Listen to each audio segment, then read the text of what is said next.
பிசாசே duty முடிச்சுட்டு வீட்டுக்கு போயிருக்கோம். இந்த நேரத்துல நீ என்ன பண்றீங்க? இல்லங்க, தூக்கம் இல்ல அதான். ஆமா, நீங்க என்ன பண்றீங்க? மாதவியை கடத்த போறதான தகவல் வந்திருக்கு. என்னது, மாதவியை 12 மணி கடத்த போறாங்களா? கடத்த போறாங்க தானே சொன்னேன். 12 மணி நான் சொல்லவே இல்லையே. வந்து இதுக்கே டென்ஷன் ஆயிட்டியே. கடத்த போறவன் யாருன்னு எனக்கு தெரியும். மாதவி காரு 12 மணி. கட்டிக்கு போற நானே கம்மன் இருக்கேன். கல்யாணத்துல முடியாது வந்த நீங்க எவ்வளவு டென்ஷன் ஆவறீங்க? நீங்க பயப்படுற அளவு கடத்த போற பெரிய வஸ்தாது இல்ல. இந்த ஒரு ரூபாய் ஊத வச்சு மருது முத்து.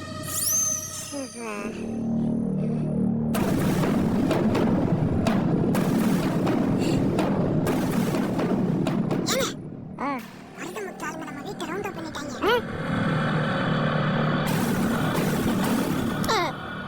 எல்லாம் நம்ம ஆளுங்கதான். ஒளிஞ்சிருக்க லட்சணம் அந்த மாதிரி.